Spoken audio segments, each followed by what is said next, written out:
Welcome friends. இன்றைக்கி நம்ம டேஸ்டியான இன்ஸ்டன்ட் அப்பம் எப்படி பண்ணலான்னு பார்க்கலாம் வாங்க. இது கோதுமை மாவில் பண்ண அப்பாங்க. ரொம்ப நல்ல டேஸ்டான இந்த அப்பம் ரெசிபி பார்க்குறதுக்கு முன்னாடி என்னோடய சேனலை சப்ஸ்கிரைப் பண்ணாதவங்களாம் சப்ஸ்கிரைப் பண்ணிக்கோங்க ஃப்ரெண்ட்ஸ். பக்கத்தில் இருக்கிற பெல் ஐக்கானையும் கிளிக் பண்ணிக்கோங்க. வாங்க இப்போ இதுக்கு என்னென்ன தேவைன்னு பார்த்துக்கலாம்.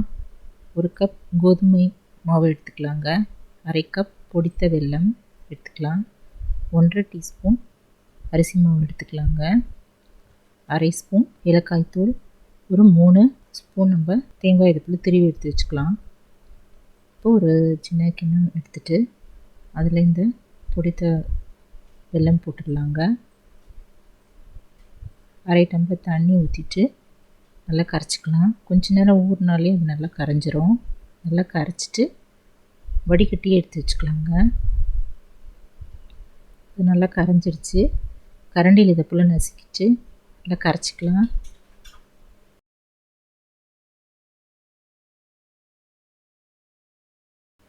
நல்லா கல் போக வடிகட்டிக்கலாங்க.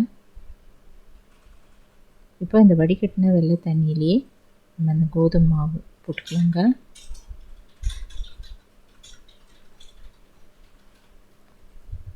கூடவே அரிசி மாவு போட்டுடலாம். இப்போ ஏலக்காய் தூள், தேங்காய், திருவின தேங்காய் இதெல்லாம் போட்டுக்கலாங்க.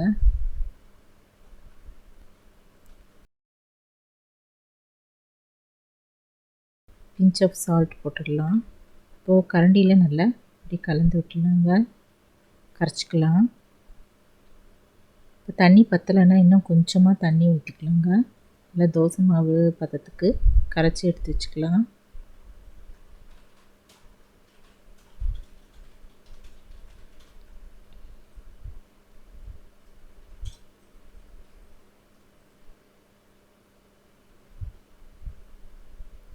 இது போல் கரைச்சி வச்சுட்டு ஒரு 10 நிமிஷம் அப்படி வெயிட் பண்ணலாங்க. இப்போ நல்லா 10 நிமிஷம் கழிச்சு நல்லா இதெல்லாம் ஊறி இருக்கும். இப்போ அடுப்பில் ஒரு கடாயை வச்சுட்டு கொஞ்சம் ஆயில் ஊற்றிக்கலாங்க. ரீஃபைண்ட் ஆயில் இல்லைன்னா கடலை எண்ணெய் ஊற்றிக்கலாம். எண்ணெய் நல்லா காஞ்சதோ நம்ம இதில் ஒவ்வொரு கரண்டியாக ஊற்றிடலாங்க. இது ஒன்று ஒன்றா ஊற்றலாம். எண்ணெய் நல்லா காஞ்சிருச்சு. மெதுவாக ஒரு கரண்டி எடுத்துகிட்டு ஊற்றிடலாங்க. வேகட்டும். கொஞ்சம் வெந்த பிறகு நான் கரண்டியில் எண்ணெயை எப்படி தள்ளி தள்ளி விடணும். அந்த போல் விட்டால் அந்த அப்பம் அப்படியே உப்பலாக வரும். நம்ம அந்த பூரிலாம் சுடுவோம்ல அந்த மாதிரி இதையும் எண்ணெய் அப்படியே அது மேலே அப்படியே ஊற்றிட்டே இருக்கணும். இப்போ இது நல்லா ஒரு பக்கம் நல்லா செவந்த பிறகு இன்னொரு பக்கமும் திருப்பிடலாங்க. இது போல் நம்ம ஒவ்வொன்றா ஊற்றிக்கலாங்க. ஒரு கரண்டியாக ஊற்றிட்டு நல்ல எண்ணெய் அதில் நல்லா கொஞ்சம் வெந்ததும் எண்ணெய் அப்படி வாரி அது மேலே இப்படி லைட்டாக எண்ணெய் அப்படி தெரிச்சிடலாங்க. இந்த போல் நம்ம எல்லா அப்பமும் எண்ணெயில் பொரித்து எடுத்து வச்சுக்கலாங்க. இப்போ நல்லா டேஸ்டியான இன்ஸ்டன்ட் கோதுமை மாவில் பண்ண அப்பம் ரெடி ஆகிடுச்சுங்க.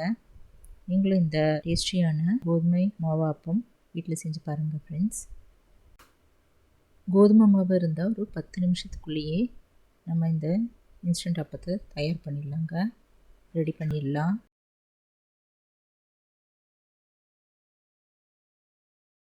நல்ல சாஃப்டான இந்த அப்பம் பாருங்கள். இப்படி பிரித்தா நல்ல பஞ்சு மாதிரி நல்லா சாஃப்டாக வந்ததுங்க. நீங்களும் இதை வீட்டில் ட்ரை பண்ணி பார்த்துட்டு எப்படி இருக்குன்னு கமெண்ட்டில் சொல்லுங்கள் ஃப்ரெண்ட்ஸ். இந்த வீடியோ பிடிச்சதுன்னா குக்கிங் வித் சித்ரா அண்ட் சேனலை சப்ஸ்கிரைப் பண்ணிக்கோங்க. தேங்க்ஸ் ஃபார் வாட்சிங். நம்ம அடுத்த வீடியோவில் பார்க்கலாம்.